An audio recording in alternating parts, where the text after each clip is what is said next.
Earth rotate नाही झालं तर? हा, काय होईल जर आपला अर्थ रोटेट नाही झाला तर? बरं का, आता याच्यावरती माहितीये तुम्हाला, याच्यावरती एक हॉलिवूडचा पिक्चर आलेला आहे, सेम याच कन्सेप्ट वरती आहे. बरं का, आपली अर्थ रोटेट करते याचं कारण असं आहे की आपल्या अर्थचा जो कोर आहे तो कोर रोटेट करतोय, आणि तो कोर रोटेट करतोय म्हणून आपली अर्थ रोटेट करते. त्या पिक्चर मध्ये असं दाखवलंय की हा जो रोटेशनचा स्पीड आहे आपल्या कोरचा तो कमी कमी होत चाललाय, आणि एक वेळ अशी येणार आहे की आपली पृथ्वी थांबून जाणार आहे. आता जनरली याच्यामुळे काय काय होऊ शकतं, तर याच्यामुळे पृथ्वीचा एक पार्ट कंटिन्युअसली अंधारामध्ये असेल आणि एक पार्ट कंटिन्युअसली उजेडामध्ये असेल. एका पार्ट वरती 24/7 आपल्याला दिवस असेल, तर एका पार्ट वरती कंटिन्यू 24/7 रात्र असेल. असं होऊ शकतं. हा, दुसरं त्याच्यामुळे हे होईल, दुसरी महत्वाची गोष्ट की हे जे रोटेशन ऑफ द अर्थ होत आहे याच्यामुळेच आपल्या पृथ्वीला नॉर्थ आणि साऊथ पोल आलेले आहेत. याच्यामुळेच आपल्या पृथ्वीला नॉर्थ आणि साऊथ पोल आलेले आहेत. याच्यामुळेच आपल्या पृथ्वीचं मॅग्नेट म्हणून ते आहे, ते मॅग्नेट तयार झालेलं आहे. आणि या मॅग्नेटिक फील्डमुळे आपलं खूप मोठं संरक्षण होतं.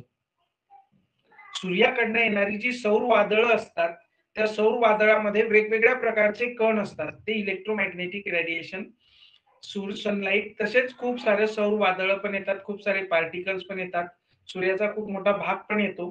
पण या आपल्या मॅग्नेटिक फील्ड मुळे काय होतं, तो आपल्या पृथ्वीच्या पोल्स पासून लांब जातो आणि मग त्याचा आपल्या पृथ्वीला काही धोका होत नाही. इतर ग्रहांवरती जिथे जिथे मॅग्नेटिक फील्ड नाही तिथे तिथे या सौर वादळांचे धक्के त्यांच्यावरती पोहोचतात आणि त्याच्यावरती खूप मोठ्या प्रमाणावरती हालचाली, डिस्टर्बन्स होतात, वादळ होतात, सतत चालू असतात. आपल्याकडे ते येत नाही, त्याचं कारण आपल्या पृथ्वीचे नॉर्थ आणि साऊथ पोल आहे. जर पृथ्वीनं रोटेशन बंद केलं तर हे नॉर्थ आणि साऊथ पोल गायब होतील इन द सेन्स ते काही राहणार नाहीत. त्याच्यामुळे पृथ्वीला मॅग्नेटिक फील्ड राहणार नाही. आपल्याला ज्या मॅग्नेटिक फील्डमुळे तुम्ही इथे साऊथ रिजन्स मध्ये किंवा नॉर्थ रिजन्स मध्ये, विशेषतः नॉर्थ रिजन्स मध्ये तुम्ही गेला तर तुम्हाला वेगवेगळ्या प्रकारचं कलरफुल स्काय दिसतं, त्याला ऑरा असं म्हटलं जातं. ते ऑरा तुम्हाला दिसणार नाही, कारण ते जे काही सौर वादळ येतात त्याच्यातला काही पार्ट थोडासा ट्राय करतो की आपल्या त्या मॅग्नेटिक फील्ड मध्ये एंटर करण्याचा, आणि त्याच्यामुळे तिथं खूप व्हॅरिड रंग स्कायचे दिसतात. खूप इंटरेस्टिंग असतं ते बघायला, खूप खूप भारी असतं. वेगवेगळ्या रंगाचं आकाश आपल्याला दिसतं, कधी ते जांभळ्या रंगाचं, कधी ते निळ्या रंगाचं, कधी ते गुलाबी रंगाचं, कधी ते पिंक कलरचं, वगैरे वगैरे असं. आणि ते सतत काही भागामध्ये दिसतं, त्याची हालचाल होताना दिसते. ते दृश्य खूप बघण्यासारखं असतं, ते ऑरा आपल्याला दिसणार नाही.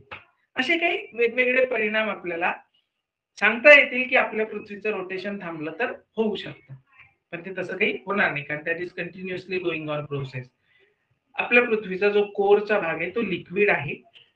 त्या लिक्विड पार्ट मध्ये खूप सारे मिनरल्स असतात, खूप सारे मेटल्स असतात, त्याच्यामध्ये पॉझिटिव्ह आणि निगेटिव्ह चार्ज कण आहेत, आणि त्याच्यामुळे ते रोटेट करत असताना आपल्या पृथ्वीला मॅग्नेटिझम प्राप्त होतं.